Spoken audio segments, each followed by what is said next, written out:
اس جنگ بدر میں کل مسلمانوں کی شہادت کتنی ہوئی؟ جنگ کا نام کیا ہے؟ جنگ بدر، سمجھ گیا؟ اور اس میں شہید ہونے والے کل کتنے ہیں؟ 14، سمجھ گیا؟ جب مہینے کی 14 تاریخ ہوتی ہے تو وہ کیا کہلاتی ہے؟ شب بدر۔ جنگ بدر میں جو شہداء کی تعداد ہے بالکل بدر کامل ہے،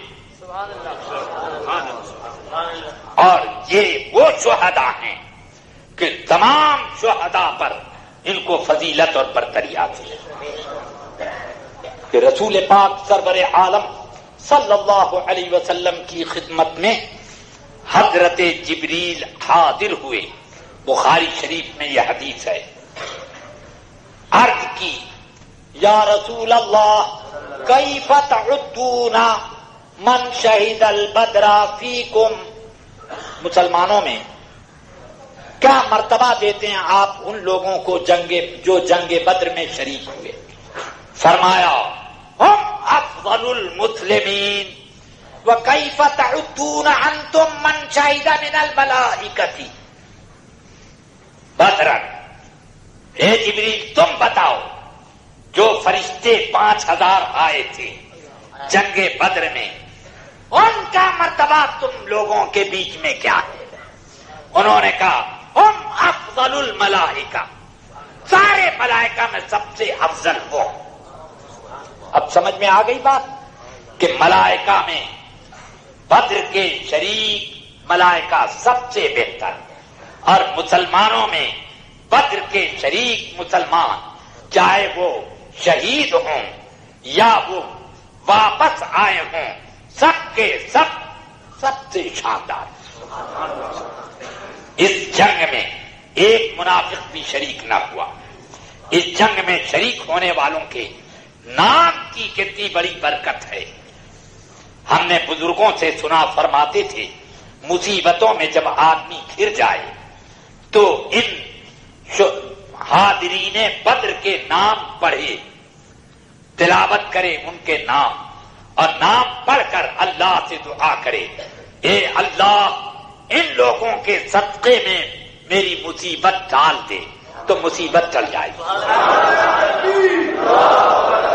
اتنی اونچی شخصیت ان بدر کے شریکوں میں حضرت ابو بکر بھی ہیں، حضرت عمر بھی ہیں، حضرت عثمان بھی ہیں، اور حضرت مولائے کائنات علی مرتضی، اور عشرہ مبشرہ میں جو باقی ہیں وہ بھی ہیں۔ مگر کچھ لوگوں کو کیڑا نکالنے کی عادت ہوتی ہے۔ حضرت عبداللہ ابن عمر رضی اللہ تعالی عنہما حج کرنے کے بعد ایک جگہ بیٹھے ہوئے تھے، بھیڑ لگی تھی، حضور کے صحابی تھے، بھیڑ لگا لیتے تھے لوگ صحابہ سے ملاقات کرنے کے لیے۔ تو ایک آدمی نے پوچھا کہ یہ کون ہے، اتنی بھیڑ لگی ہے؟ لوگوں نے بتایا کہ یہ حضرت عبداللہ ابن عمر ہیں، رسول پاک کے صحابی اور عمر فاروق کے بیٹے ہیں۔ تو وہ آیا، کہا کہ دیکھیے آپ سے میں کچھ سوالات کروں گا، آپ اس کا ٹھیک ٹھیک جواب دیجیے گا۔ ہاں پوچھو۔ کہ عثمان غنی کے بارے میں پوچھتا ہوں کہ جنگ بدر میں وہ تھے کہ نہیں؟ کہ اچھا جنگ بدر میں نہیں تھے، جنگ احد میں بھاگنے والوں میں عثمان غنی تھے کہ نہیں؟ کہاں بھاگنے والوں میں وہ بھی تھے۔ کہ اچھا یہ بتائیے کہ بیعت رضوان جب ہو رہی تھی حدیبیہ میں تو عثمان غنی اس میں تھے کہ نہیں تھے؟ کہ سبحان اللہ۔ وہ بولا تو حضرت عثمان کو جلال آ گیا، اب وہ حضرت عبداللہ ابن عمر کو جلال آیا، فرمایا ٹھیک میں تجھے بتاتا ہوں، وہ جنگ بدر میں نہیں تھے، مگر رسول پاک صلی اللہ علیہ وسلم نے فرمایا کہ تو میری بیٹی رقیہ کی عیادت کر، میں تجھے جنگ میں حاضر مانوں گا اور جنگ کے مال غنیمت میں تیرا حصہ لگاؤں گا۔ اور جنگ کے بعد رسول پاک نے تمام مجاہدوں کے برابر ان کو حصہ بھی دیا۔ رسول پاک ان کو حاضر مانے اور تو غیر حاضر مانے تو کیا تیری کھوپڑی۔ اور جنگ احد میں بھاگنے والے بھاگے تھے، عثمان غنی بھی بھاگے تھے، مگر اللہ نے قرآن میں فرما دیا وَلَقَدْ عَفَا اللَّهُ عَنْكُمْ، تمہاری اس لغزش کو میں نے معاف کر دیا۔ کہ اللہ نے تو معاف کیا لیکن تم اتنے نالائق ہو کہ تم معاف نہیں ہونے دینا چاہتے۔ اللہ نے تو معاف کر دیا اور تم کہتے نہیں اللہ معاف کرے، ہم معاف ہونے نہیں دیں گے۔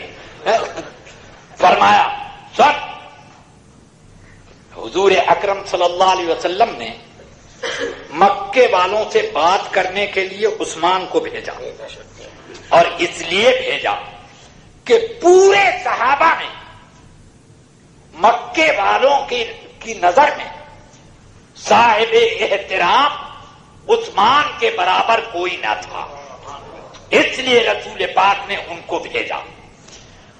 اتنے میں ان کی موت کی خبر آئی کہ مکے والوں نے انہیں قتل کر دیا، تو رسول پاک نے بیعت لی تمام صحابہ سے کہ عثمان کے خون کا بدلہ لینے کے لیے سب اپنی جان قربان کرنے کی بیعت کرو میرے ہاتھ پر۔ سب نے بیعت کی، سب کی جب بیعت ہو گئی تو رسول اللہ نے صحابہ کے بیچ میں اپنا دایاں ہاتھ اٹھایا اور فرمایا ہذہ ید عثمان، یہ عثمان کا ہاتھ ہے، وہذہ بیعتہ، اور یہ عثمان کی بیعت ہے۔ بول، ایسی بیعت کسی کی ہوئی کہ رسول پاک بیعت لے رہے ہیں اور خود رسول پاک اس بیعت کے وکیل بھی، کسی کو ایسی بیعت نہیں ملی۔ اب بول اذهب بہذا، جا یہ میرے جواب لے کے جا، اب بول۔ چپ ہو گیا تو حضرت عثمان غنی رضی اللہ عنہ جنگ بدر میں شریک ہیں، اور اس واقعے بیعت رضوان سے یہ پتا چلا کہ خون عثمان کا بدلہ لینے کی بیعت ہو رہی ہے، تو عثمان کی طرف سے بیعت کے لیے حضور نے ہاتھ کیوں اٹھایا؟ جب یہ مان لیا گیا کہ عثمان شہید ہو گئے، ان کے خون کا بدلہ لینا ہے، تو پھر عثمان کا ہاتھ، یہ عثمان کا ہاتھ ہے، یہ کہنے کی ضرورت کیا پڑی؟ اس کا مطلب یہ ہے کہ وہ جو بیعت لی جا رہی تھی وہ انتظام مصالح کی تھی، اور یہ بیان واقعہ ہے کہ عثمان ابھی زندہ، اور یہ بھی ہے کہ عثمان بیعت رضوان سے باہر نہ رہے، کہ ان کے بارے میں آیت اتری لقد رضی اللہ عن المؤمنین اذ یبایعونک تحت الشجرہ، کہ اللہ نے، اب اللہ راضی ہے ان تمام لوگوں سے جنہوں نے درخت کے نیچے آپ کے ہاتھ پر بیعت کی، تو وہ راضی جن سے ہے اس گروہ سے باہر نہ رہے۔ 12 اب یہ چند واقعات ہوئے۔ اس واقعے میں رسول پاک نے اپنی رسالت کا بھی اعلان کیا اور پھر اپنی عبدیت کی بھی شان دکھائی کہ خیمے میں جلوہ بار ہیں اور سجدے میں ہیں اور دعا کر رہے ہیں، اللہم ان شئت لم تعبد، اے اللہ یہ چند مسلمان ہیں، اگر یہ شکست کھا گئے تو اگر تیری یہی مشیت ہے تو پھر قیامت تک تیری عبادت نہ ہوگی، کوئی تجھے ماننے والا نہ رہے گا۔ یہی لوگ ہیں کہ اسلام کا پرچم بلند کریں گے، تیری عبادت کا چرچا کریں گے، یہ لوگ اگر نہ رہے تو قیامت تک تیری عبادت نہ ہوگی۔ حضرت سیدنا رسول پاک صلی اللہ علیہ وسلم کی یہ دعا کی شان، اس انداز میں دعا کرنا، یہ رسول پاک کی کا مقام عبدیت ہے، عبدیت ہے کہ بندگی خدا کی بارگاہ میں کیسی ظاہر کر رہے ہیں۔ حضرت سیدنا ابو بکر صدیق نے یہ جملہ سنا تو فوراً لپک کے گئے، رسول پاک سجدے میں ہیں، آپ نے ہاتھ پکڑ لیا، یا رسول اللہ اب کچھ ضرورت نہیں، اٹھیں یا رسول اللہ، اب کامیابی ہی کامیابی ہے۔ خیمے کے باہر حضور تشریف لائے تو حضرت مقداد ابن اسود کہتے ہیں، یا رسول اللہ ہم ان یہودیوں کی طرح نہیں ہیں کہ جنہوں نے موسیٰ سے کہا تھا کہ اذهب انت وربک فقاتلا انا ہاہنا لقاعدون، آپ اور آپ کے رب جا کر کے جہاد کر لیجئے، ہم لوگ یہاں بیٹھ کے تماشا دیکھتے ہیں کہ جنگ کیسی ہوتی ہے، ہم وہ لوگ نہیں ہیں۔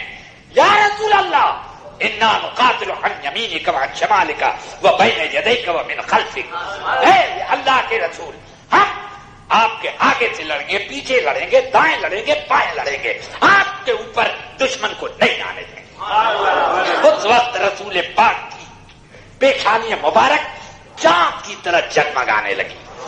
حضرت عبداللہ ابن مسعود کہنے لگے، مقداد کے یہ الفاظ سننے کے بعد مجھے رشک ہونے لگا کہ ایک کاش یہ جملہ میں نے کہا ہوتا، یہ بات میں نے کہی ہوتی۔